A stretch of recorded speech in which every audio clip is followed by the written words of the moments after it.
Praise God. Araw ng pagbabahagi ng salita ng ating Panginoon Diyos. Sa umagang ito, Sabado, kung saan sinishare ko po ang salita ng Diyos sa mga tao sa bawat bahay na aking pinupuntahan. Sapagkat ang buhay natin ay kailangan natin ng salita ng Diyos. Amen. Sa ayaw man natin sa gusto, bahagi ng buhay ng tao ang salita ng Diyos. Amen. Sige po, hayo na po. Ito po ang inyong kaibigan kay Jesus, Brother Manny Bautista. Listen pa, ang salita ng Diyos ay ating dadalhin sa mga tao. Ganito po ang nakasulat sa Mateo chapter 4. Ang sabi ng ating Panginoong Yesus, 4:70 ng Mateo. Magbuhat noon ay nangaral na si Jesus. Ang sabi niya, pagsisihan ninyo talikdan ang inyong mga kasalanan, sapagkat malapit nang maghari ang Diyos. Malapit nang maghari ang Diyos. Kung hindi ka magsisisi, kaibigan, hindi ka paghaharian ang Diyos. Amen? Kaya pinagsisisi tayo ng Diyos. Kasi nga, tayong lahat ay makasalanan. Ako, wala pong walang kasalanan. Ganito ang sabi ni Apostol Pablo sa Roma 5:12. Ang kasalanan pumasok sa sanlibutan sa mga tao sa pamamagitan ng isang tao, at ang kamatayan sa pamamagitan ng kasalanan niya. Dahil dito lumaganap ang kamatayan sa lahat ng tao, sapagkat ang lahat ay nagkasala. Maliwanag po, pumasok ang kasalanan sa buhay ng tao. Kaya tayo po'y pinagsisisi. Kasi po, nagkasala nga po tayo. Lahat tayo, kaibigan. Wala pong hindi nagkasala sa Diyos. Lahat tayo. Ngayon, kung sasabihin mo wala kang kasalanan, ibang usapan yan. Anong kabayaran? Kamatayan. Ayan. Ipatay. Okay. Mag-walking po tayo. Umaga naman. -20 para las 10 ng umaga.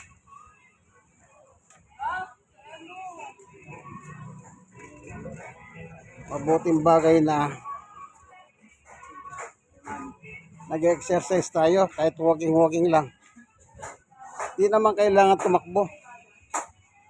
Yung walking lang, sapat na yan, kaibigan. Kaya sinabi ng Panginoong Yesus, magsisi ang tao, pinagsisisi niya. Kasi nga may kasalanan. Kung walang kasalanan, hindi utos yan. Hindi utos na magsisi tayo. Tandaan nyo, may kasalanan ang tao sa Diyos. Anong kasalanan? Ayaw sumunod eh. Kung gusto lang sumunod ng tao sa Diyos, di sana hindi magulo ang ating mundo. Ang gusto ng Diyos, kapayapaan. Tignan natin ang sinasabi niya ng Panginoong Yesus. Dito sa Biblia,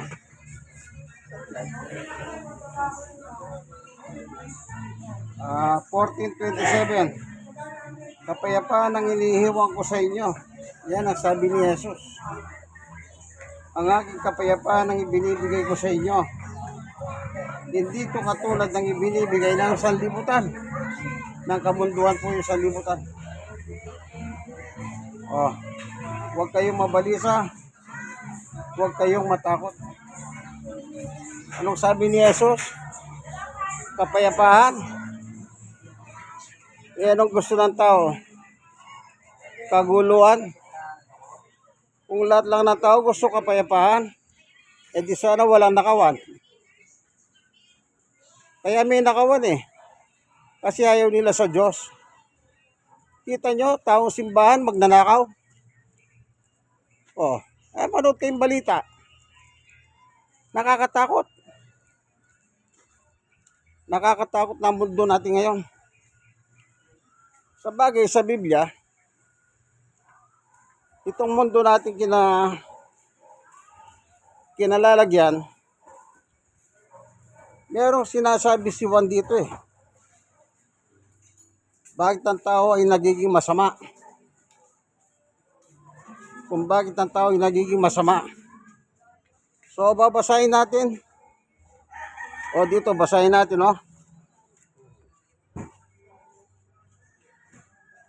basahin ko, Ang sabi ni Juan, ang gusto ni Jesus kapayapaan. Kasi, eto, sa unang 1, sa 5:20,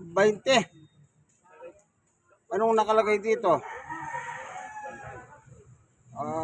Dito sa 5:19 pala. Ito, 5:19. Ang buong sanlibutan ay nasa kapangyarihan ng dyablo. Kahit gusto ni Jesus kapayapaan, itong mundong kinalalagyan natin, nasa ilalim ng kapangyarihan ng dyablo. Para tayong puppet ng dyablo. Kita niyo yung puppet na ganyan? Para tayong ginagawa laruan. Sabi ni Satanas, gumawa ka ng masama. Magnakaw ka, senador ka. Kongresista ka, magnakaw ka. Mayor, magnakaw ka. Gobernador, magnakaw ka. Hindi nila mapigilan yung pagnanakaw. Bakit? Utos ni Satanas Itong mundo nating ito, ang nagpapatakbo, walang iba kundi si Satanas. Tignan nyo yung kapitbahay nyo, tignan nyo katabi nyo. Baka mukha ni Satanas yan. Tignan nyo lang. Pag ang kapitbahay mo, katabi mo, palamura, si Satanas yan.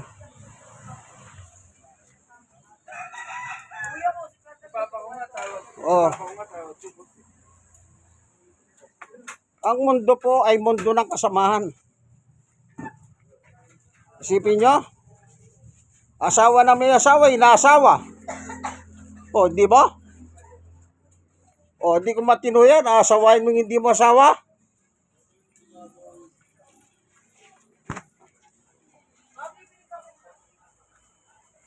Kaya ang mundo natin ngayon ay pasama ng pasama. Kapag dumarating ang bagong taon, sabi nila, bagong taon ay bagong pag-asa. Ang dami na nakaraan na bagong taon, wala naman nangyayari. Di po ba ganon?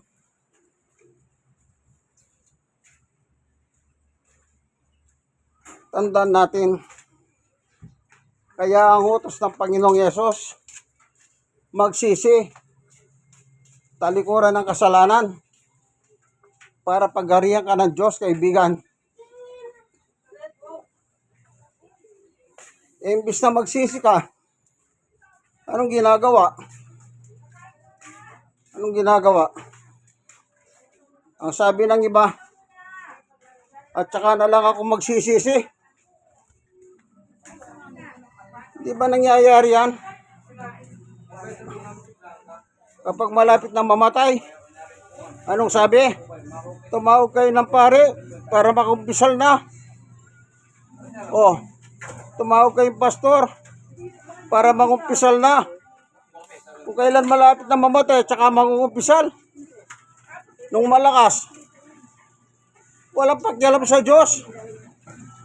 Di ba ganyan ang tao? Paano matutuwa ang Diyos sa tao? Walang katuwaan ta. Walang tuwa ang Diyos sa tao. Eh bakit? Eh puro masama ang gusto ng tao eh.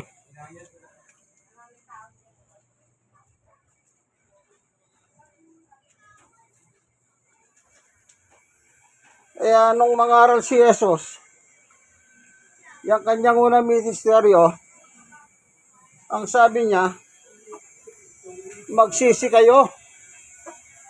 Magsisi. Anong pagsisisihan mo? Hindi yung kasalanan mo. Yung iba nagtuturo pa eh. Yung kapitbahay ko, napakasama, sabi niya. Kaya nagturo pa, eh, kahit naman siya, masama naman siya. Lahat naman tayo masama sa Diyos eh, nagtuturo pa. Dapat sundin na lang ang sinabi ni Jesus. Anong sabi ni Jesus? Di magsisi kayo. Oh.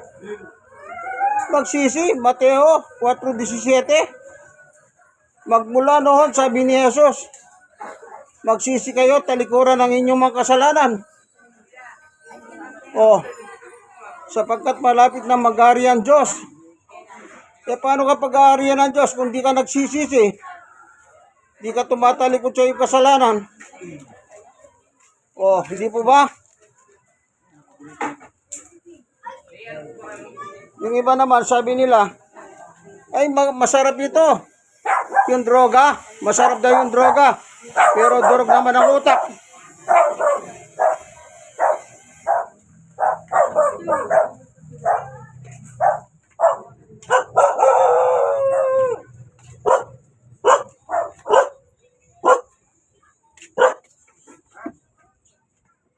Purihin ng Panginoon.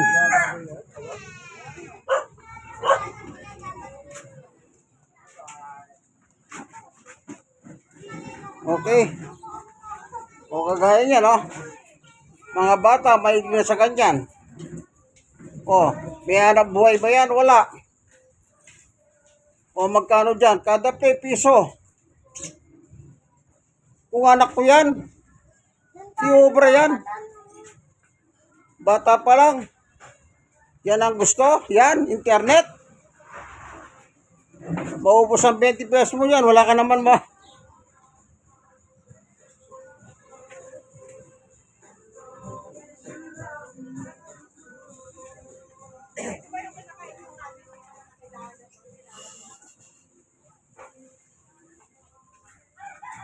Purihin ang Panginoon. Kaya tandaan natin, ang may utos na magsisi tayo, ang Panginoong Yesus.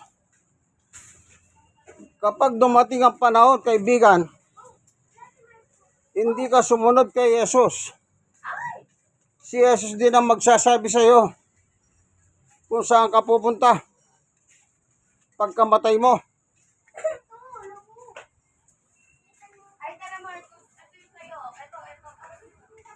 Maliwanag po ang utos niya.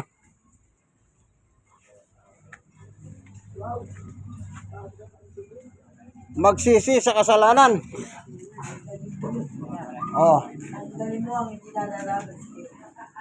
Anong sabi ng Panginoong Yesus nung siya po'y nangangaral? O basahin po natin. Dito po sa Mateo chapter 4. Ganito sabi niya, magmula noon ay nangaral na si Jesus. Ang sabi niya, pagsisihan ninyo, talikdan ang inyong mga kasalanan, sapagkat malapit na mag-ari ang Diyos. Oh, di ba napakaliwanag?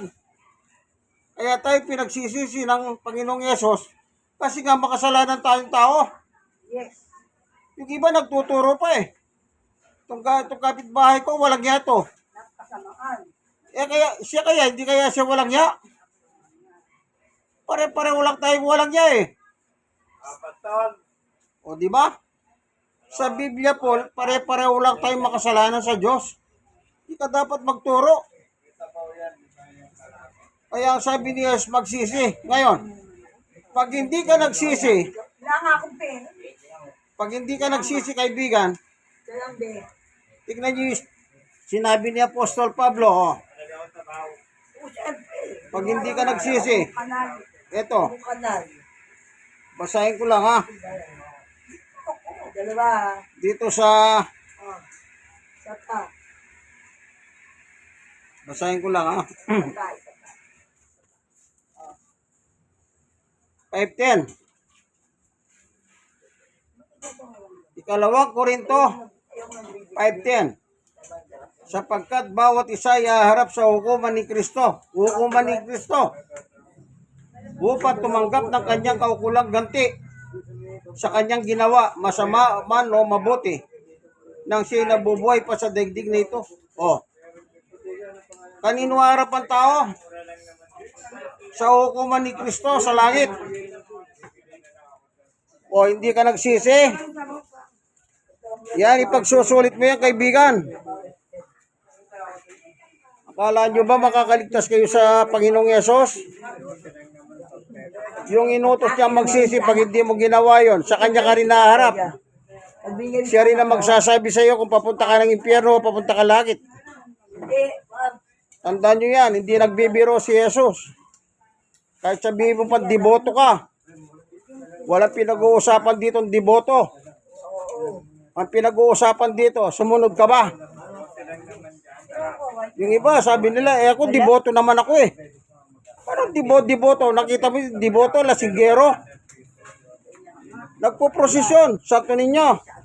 Nakikita ko sa kalsada, nagiinuman ng alak habang nasa prosesyon. O hindi ba? O pinagmalaki, deboto daw sila. Anong deboto? Debote ng alak. Yes. Oh, agree naman sila. Ayan oh. Oh. Lain. Maliwanag ang sabi ng Biblia. Magsisi. Talikuran ng kasalanan. Kapag hindi ka sumunod kay Jesus, harap ka kay Jesus, kaibigan. Pagdating ng araw, sa kanya kaharap. Kaya wala kang takas. Kahit anong gawin mo, wala kang takas.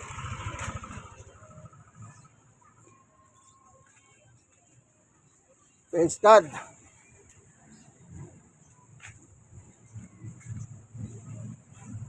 Ayan. Yung nga, sabi ng iba, ay at saka na lang ako magsisisi. At saka na lang daw magsisisi. Kailan? Pag malapit daw silang mamatay. Nagpapatawa ba sila? Kung kailan ka malapit mamatay at saka magsisisi. Paano kung binangungot ka? Bigla kang ina-stroke. Nasagasaan ka. Makakapagsisi ka pa kaya, kaibigan? Kaya sinabi ni Jesus magsisi. Yung malalakas, may kakayahan pang magsisi. Talikuran ng kasalanan.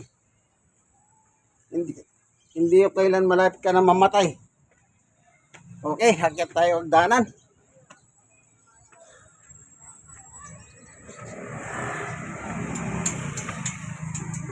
Purihin ang Panginoon. So dito tayo. Relax muna tayong kaunti.